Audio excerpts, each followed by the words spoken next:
Eu vou trazer para vocês os motivos que me fazem não gostar da ideia de ter 100% do patrimônio em ETFs. Então vem comigo. A você que está chegando agora, seja muito bem-vindo. Meu nome é Luan, analista CNPI, e neste canal eu te ajudo a alcançar a liberdade financeira. E se você está buscando nesse vídeo alguém que vá falar mal dos ETFs, é melhor você já sair do vídeo agora, porque a ideia aqui não é essa. Eu não falarei mal dos ETFs, longe disso. A minha única crítica ou ressalva está na ideia de ser 100% ETF. E eu vou te explicar o porquê. Olha, provavelmente você já percebeu um movimento no Brasil pela adoção dos ETFs de gestão passiva, ou seja, aqueles ETFs que buscam seguir um índice de referência, o que nós chamamos de benchmark. Não é aquele ETF de gestão ativa, esse está fora do escopo do vídeo, que é aquele ETF em que o gestor busca superar o índice de referência, ter uma performance acima do benchmark. Não. Buscamos aqui falar dos ETFs passivos. E você deve ter percebido o movimento pela defesa total dos ETFs no mercado financeiro. E isso é completamente válido. Isso faz parte do quê? Do avanço do mercado financeiro no Brasil. Um mercado que ainda é incipiente, iniciante, se você comparar com o resto do mundo. Isso é verdade. Então, faz parte de um movimento natural de amadurecimento do nosso mercado a defesa dos ETFs. Só que, por outro lado, passou-se a defender 100% ETFs para os investidores. E os principais argumentos são: primeiro, a performance histórica de um ETF passivo que simplesmente segue o S&P 500, como por exemplo, não é nenhuma recomendação, o IVVB11. Quando nós pegamos aqui os últimos 10 anos, a gente percebe o quê? Que IVVB11 entregou 600% contra 133 do IFIX, 140 do CDI, 75 IPCA, 142 do Ibovespa, Small Cap 71 e DIV 176. Mesmo que você pegue um ETF puramente neutro, você vai ter aqui uma performance superior também por conta da variação cambial. E não apenas a defesa está com base em performance, como também em risco. Afinal de contas, o seu risco é menor quando você, com apenas um ativo, de forma passiva, você está exposto a uma série de empresas. E um outro argumento que se adota é o argumento estatístico. Como assim, Luan, argumento estatístico? Esse aqui é o estudo SPIVA. Famoso estudo SPIVA. E ele nos diz o seguinte, vou pegar Estados Unidos primeiro, que 87,98% dos fundos de investimento de gestão ativa não foram capazes de vencer o S&P 500, somente 12%. Uma estatística desanimadora, o que reforça a defesa dos ETFs. E aí você pode pegar aqui nos últimos 15 anos, nos últimos 10 anos, nos últimos 5 anos, e a gente vai percebendo o quê? Que no curto prazo a distância até fica menor aqui, mas no longo prazo a tendência é que os índices vençam os fundos de gestão ativa, a sua maioria. Pega essa palavra, a sua maioria. No Brasil não é diferente. Nos últimos 10 anos, 91,65% dos fundos ativos perderam do índice de referência. Nos últimos 5 anos, 74, 75% perderam. Portanto, gente, não tem como negar que sim, é verdade. A maioria dos fundos de investimento de gestão ativa, onde você tem uma equipe completa ali, de pessoal trabalhando para vencer o mercado financeiro, para vencer o índice de referência, eles não conseguem bater nem mesmo índices brasileiros. Isso é bem desanimador. E isso reforça a ideia de que a maioria das carteiras também não vai conseguir vencer.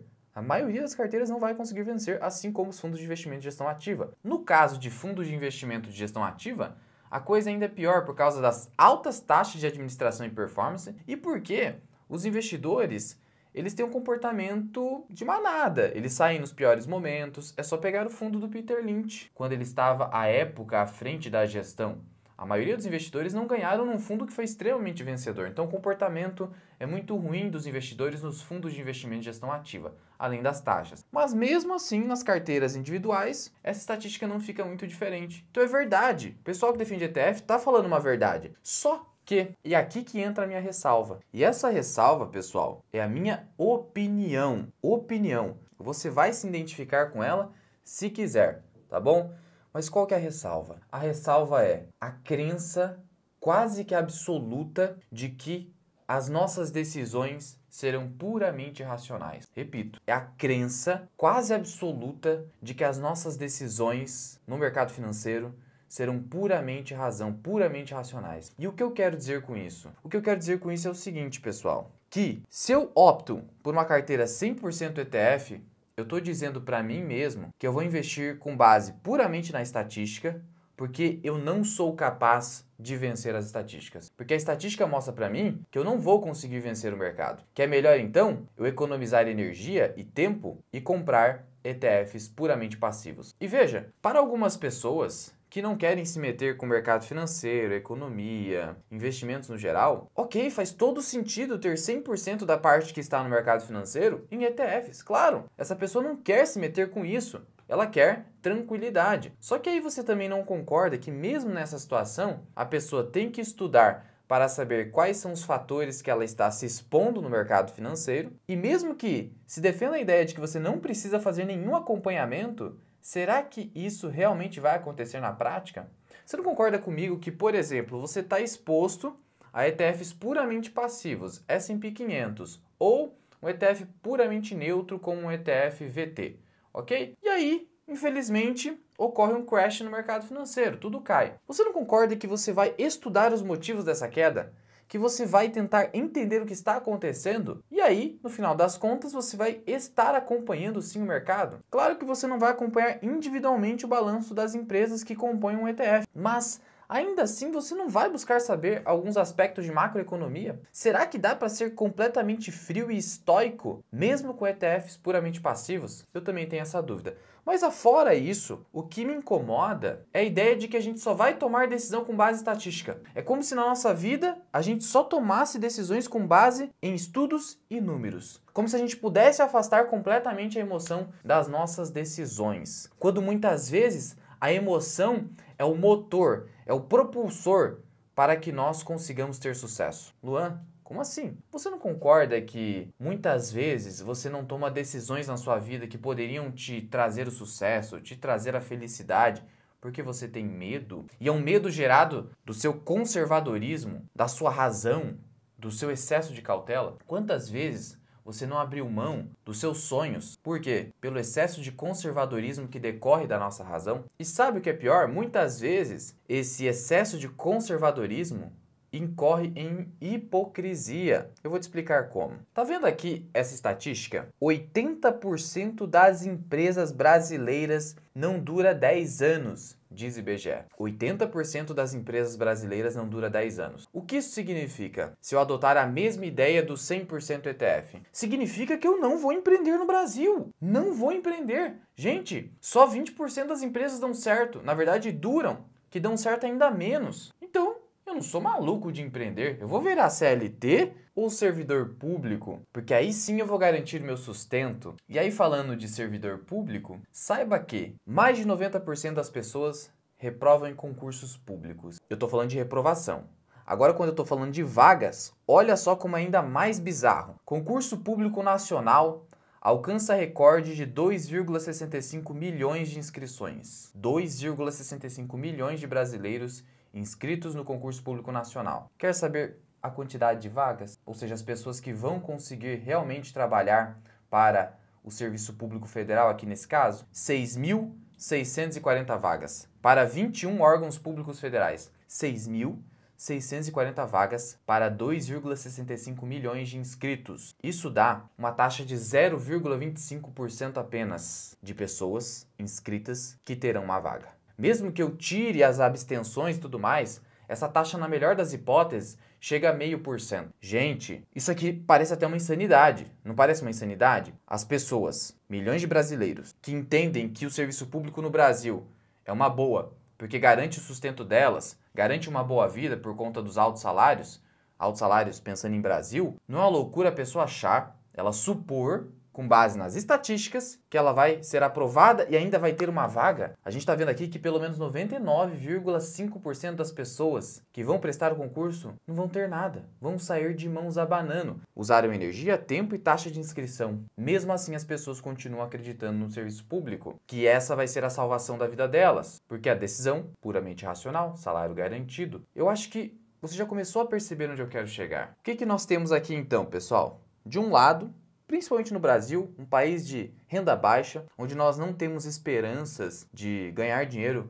como empresário, nós temos uma estatística preocupante para ter sucesso no mundo dos negócios e temos aqui um número minúsculo de vagas que, mesmo assim, atrai milhões de pessoas. Do outro lado, temos aqui a ideia 100% ETF, que se ancora nesse mesmo racional estatístico de que a maioria das carteiras e, consequentemente, dos investidores não vai ganhar de índice nenhum, vai ter um retorno ruim e correndo mais risco ainda. Só que você não concorda que essa ideia, que pode, como vocês viram aqui, até sem querer incorrer numa hipocrisia ou numa incoerência, essa ideia ela é broxante, chata, entediante. O professor Moshe Milevsky, ele dá um exemplo sensacional e ele fala sobre essa ideia perigosa de acabar com o engajamento no que toca finanças, investimentos, economia. Ele dá o exemplo de uma menina que, adolescente, ali nos seus 15, 16 anos, ou até menos, ela busca se interessar por mercado financeiro. E aí ela começa, vou estudar uma empresa aqui, outra lá, começa a se interessar pelo assunto. E aí vem o cara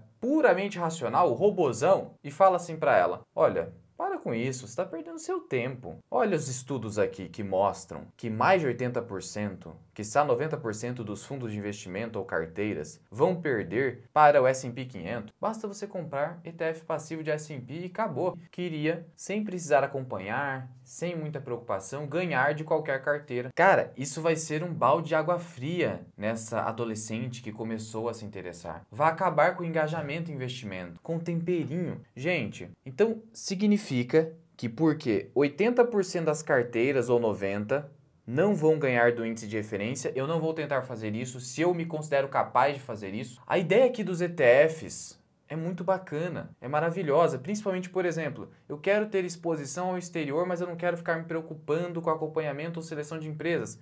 ETF, gente, tá certo. Agora, tem aqui um círculo de competências que eu me considero capaz de atuar. E eu não vou fazer isso. Eu vou ceder à ideia entediante, sem emoção, sem, sabe?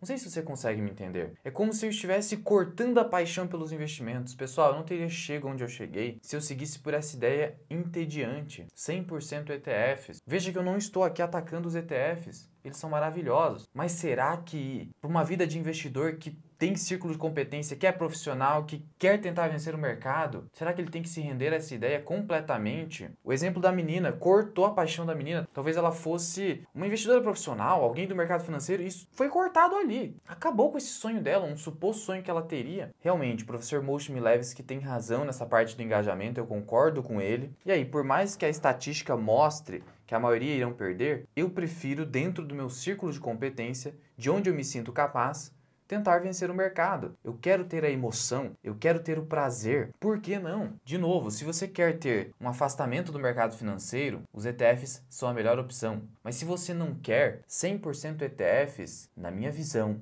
é a minha opinião, retira completamente a paixão pelo negócio. E eu não vou defender aqui exemplo de burro, porque tal investidor conseguiu a maior taxa possível, talvez você não consiga, mas vencer o benchmark, isso é bem possível. As pessoas que se dedicam conseguem, assim como as pessoas que se dedicam conseguem vaga em concurso público, conseguem ser empreendedores de sucesso. Se render à ideia de 100% ETF é basicamente você reconhecer a sua incapacidade de plano, cortar a sua autoconfiança, mesmo onde você tem uma capacidade de vencer. E eu não estou aqui para dizer que você precisa ser um Barsi, um Warren Buffett ou os grandes investidores para conseguirem vencer o mercado. E também não estou aqui para dizer que você vai vencer completamente seus vieses. Você não vai. O importante é você saber lidar com isso. E se você gosta do mercado financeiro, quer seguir pelo stock picking com uma parte da sua carteira, por que não? Ter uma parte stock picking, outra parte ETFs, por que não? Não destrua completamente a sua autoconfiança, porque isso vai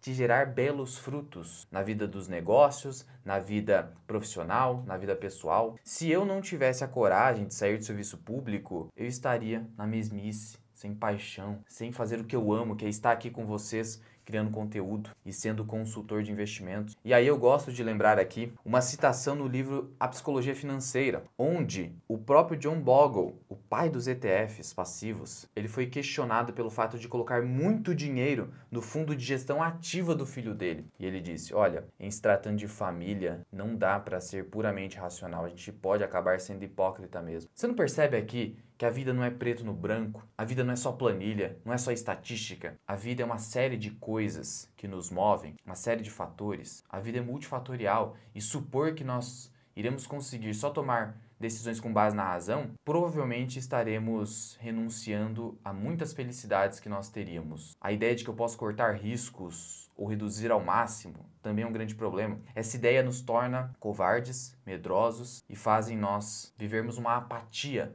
Se é só colocar em ETF, então vou esquecer esse negócio. Essa apatia que me incomoda é a mesma apatia que faz as pessoas, de novo, não seguirem os seus sonhos, não irem atrás e tentarem ser alguém fora da estatística. Então, se você se sente autoconfiante de ser alguém fora da estatística, por que não seguir pelo Stock Picking? Ao menos com a parte maior ou menor da sua carteira, aí é com você. Não tô cagando regra aqui pra ninguém. É só minha visão pessoal. E claro, até mesmo se você é 100% ETF, você precisa saber montar uma carteira. E aí, muitas vezes você está com dúvida se essa carteira faz sentido, tem a questão da sobreposição, que é um problema dos ETFs. Tudo isso, talvez você precise contar com auxílio profissional. Por isso, se você quiser contratar a minha mentoria, eu vou deixar o link aqui embaixo na descrição e no primeiro comentário fixado, seja para Stock Picking, seja para ETFs. Te vejo no próximo vídeo. Fui!